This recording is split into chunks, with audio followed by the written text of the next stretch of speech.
Hey, this is Matt Wimmer from Brody Precision. In this video, we are taking a look at one of the Niagara Cloud services, Niagara Recover, and instead of doing an overview, we're actually going to dive into Niagara and actually get it installed and working in a JACE. But before we do that, I'm going to just do a quick overview in case you aren't familiar with Niagara and you haven't maybe watched our overview video that we did a little while ago now. So let's jump into PowerPoint real fast, and then we will continue on and jump into Niagara.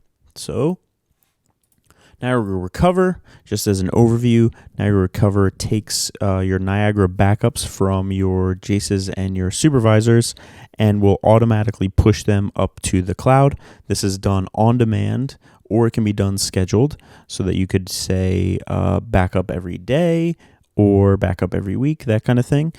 Secure by default, so the backups are encrypted at rest, so on the JACE or supervisor before they're sent up to the cloud, and then while they're being transferred, they are still in a TLS connection, so they are encrypted that way as well.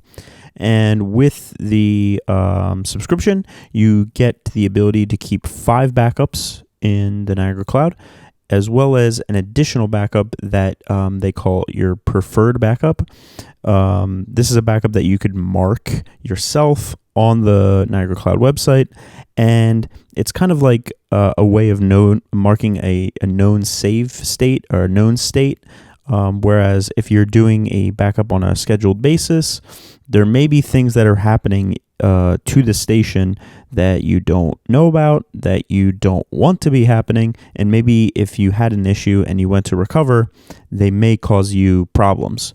So it's nice to have this ability for a preferred backup. So maybe you go on site as a part of your service contract, and you're making changes, and everything's good in the station. You do a backup to Niagara Cloud using Niagara Recover, and then you can mark that backup as a preferred backup because you have it in a known state. You know what's going on in that station, and everything about it.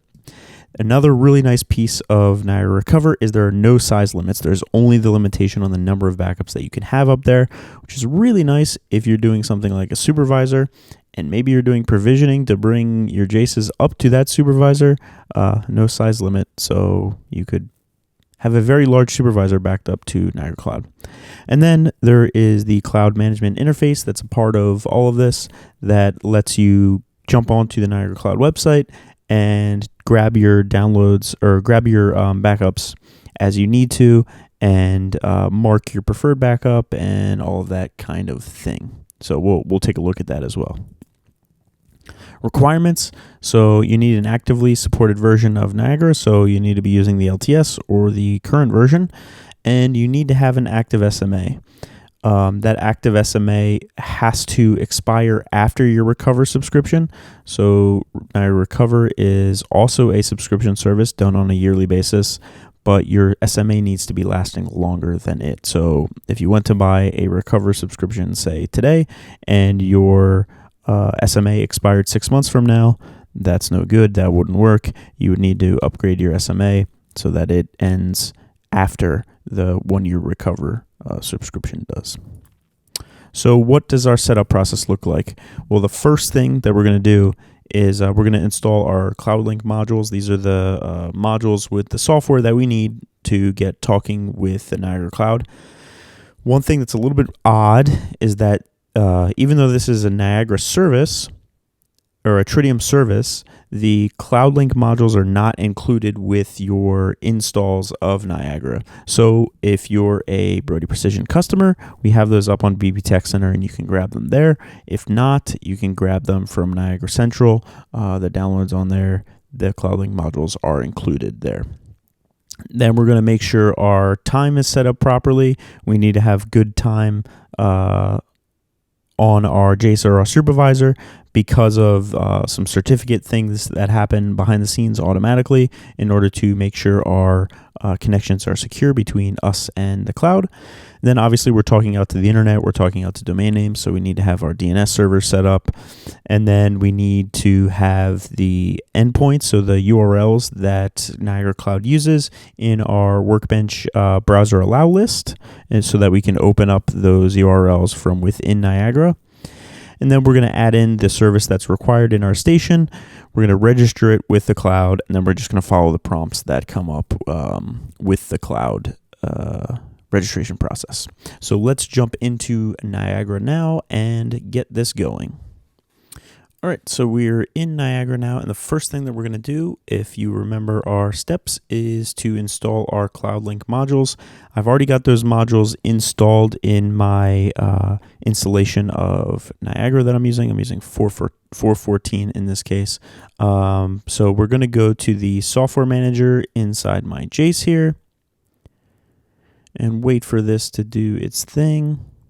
And then we are going to be looking for CloudLink, which is all of these modules here. And we're going to say install, and then we're going to say commit to install those out to my Jace. Obviously, if you're doing this on a supervisor, you would handle things a little bit differently. But because this is a Jace, that's what we need to do. So our modules are now installed. And now I want to make sure that I've got proper time set up here. So I'm going to go to the platform administration and then go into change date time. And then I'm just going to say use local, and all of that looks correct. You can also go into your station and under config, platform services under there, and the NTP platform. You can also set up NTP to do this. So you'll enable this, set the mode to client, and then put in something like pool.ntp.org to do your automatic syncing of your time to a time server. It's another way that you could do that. It's a more automated way to do it, and you'll for sure be at the correct time that way. So that part we are set. Next, we're going to go up to our platform again and go into the TCP IP configuration, and we need to set our DNS servers. So you've got a whole bunch of options here. I think everyone knows sort of the standard Google DNS servers, which is 8.8.8.8 and 8.8.4.4. We'll set those and do a save. Probably going to need to reboot our Jace here. Yep. So we'll do that, and we'll be right back once that's rebooted. All right, while that's rebooting, we can actually do our next step, which is to allow our URLs that we're going to need to use for the Niagara Cloud registration process in the whitelist of our browser in Niagara. So we'll go to our host file system, syshome, defaults, and then system.properties. We'll open that up. And then what we're looking for here is allow. It's actually whitelist, sorry. And this option here, yours might look slightly different than mine as the default because I've made these changes a few times now. So I may or may not have removed the wrong stuff when I've tried to revert back to what I had before. But most importantly, we're going to remove this £sign at the beginning. So it's not a comment anymore. It's actually taking effect. And all of these URLs that are in here by default look good.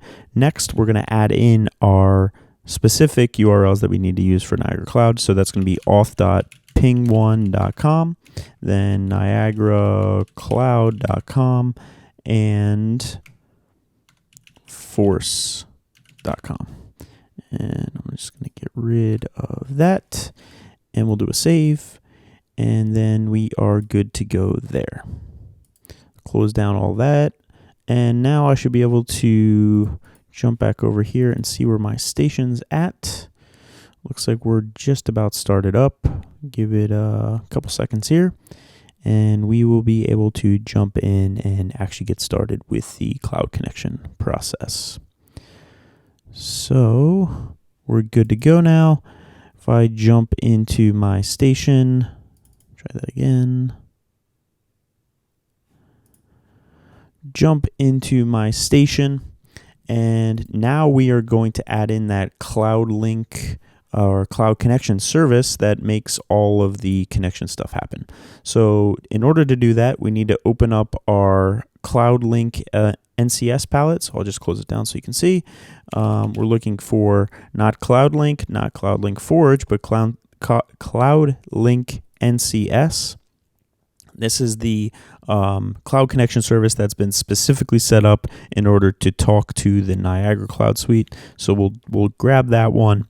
And then the only thing that's in there is our cloud connection service. So we'll just take that and drag it into our services. All right, so now we are in. We'll open it up. Everything looks good. And then we will expand the authenticators. Right click on this federated identity authenticator and hit start registration. And some stuff will happen inside here while that's going on. If you give it a moment or two, we should see a user registration URL pop up here in a moment. All right, so we've got our user registration URL now. One thing I do want to note is if you have issues at this point, it's probably one of two things. One, you don't have your license updated with the license that includes your Cloud Link and Recover license inside. Obviously, you need to purchase that in order to get it, but you understand that. And if this registration URL doesn't come up at all, make sure that you have the latest modules for the Cloud Link in order to make that work. If you're using like 4.14 and you don't have the latest modules for Cloud Link, you might run into issues here.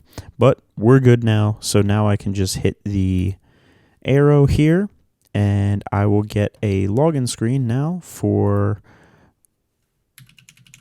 Niagara Cloud. We will do that. And then it's going to ask me for my two-factor. Obviously, in order to do all of this stuff with Niagara Cloud, you have to have two-factor authentication enabled and set up. And I've got that here on my other screen. So we'll throw that in there. And then I will be in my account. First thing that I'm going to do is give this a device name. I'm going to call this NCS demo. And let this finish doing its loading. And select that license. I'll call this demo. And just say MW home, because that's where this is located. And then we'll say done. It'll do a little bit of work. You can see that we're successfully registered. And if I jump back into my cloud connection service, you can give it a second here and this authentication state should change up and say it's authenticated and we're also registered. So give that a moment to do its thing. And now we are authenticated. So now the connection between our Jace and the cloud services is complete. All of that is set and good to go. The next thing that we need to do is actually get Niagara Recover set up.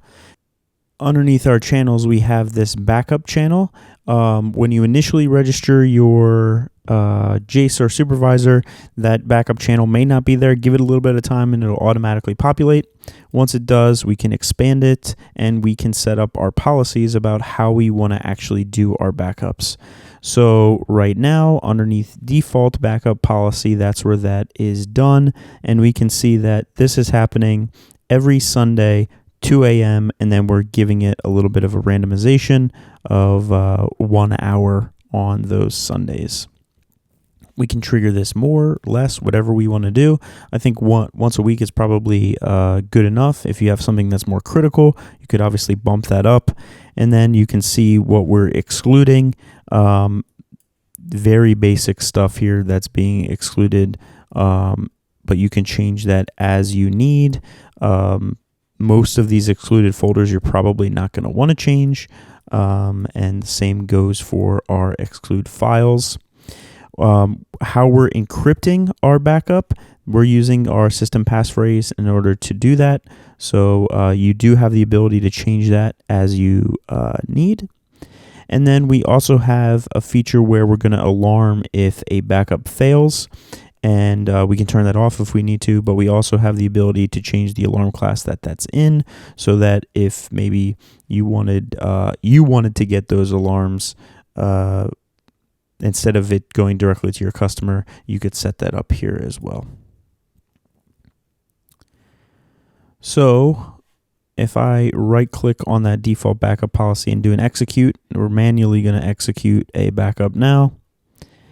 And you can see it is in progress, and we will let it go through and finish up. And it already did, because this station has almost nothing on it. And our backup is now complete. And that is the basics of your setup in Niagara for making the backups happen, for making your connection happen to the cloud. And now we're going to jump into the cloud and actually see what it looks like from that end. All right, so to get to your Niagara Cloud management interface, you just go to niagara-cloud.com, and then we are going to sign in. I'm using a password manager, so this two-factor part gets done pretty quickly for me. And then we will jump in here. And if you remember correctly, we put our station underneath demo, and it's going to be this NCS demo that we're talking about. And in my case, I've got access to all three of the Niagara Cloud services. The one that we're talking about specifically here is Recover, obviously. So we'll click on the cloud icon to get that. And then in here, we will see all of our backups. And we can go into them and do an edit, and we can add in notes here. So I'll just call this my initial backup. And I'll mark this one as a preferred because I know it's in a clean, safe state. And because it's preferred, you'll see that we have the little star icon now. And we can also go in here and do a download. So we'll do that now. And the thing that you'll notice about that is that it is a different file extension that maybe you're used to seeing, this edist2. It's because it's a distribution backup, but it is encrypted. So in order to get into that encryption, we're going to need to pull it up within Niagara now. Okay, so I manually moved that backup from my downloads into the backup directory of my install here. So we'll pull that up by going in here, and we're going to double click on that dist, and you'll get this little button here for decrypt dist file. So we'll do that.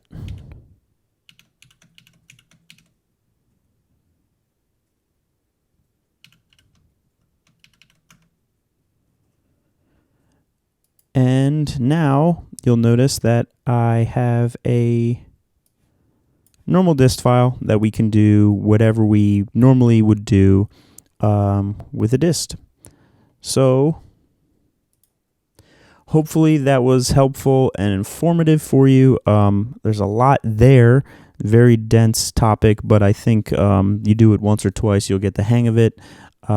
Very powerful service that I think most people could get a lot of usage out of, not having to think about doing backups on a weekly basis or even quicker if that's what you need, is really handy. And for the price, I think it's definitely worth you investigating.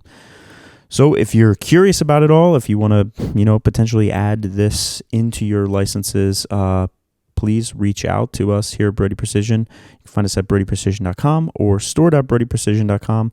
Like and subscribe if you haven't already. If you have any questions or comments or videos you'd like to see in the future, you can leave them down in the comments below, and we'll see you in the next video. Thanks.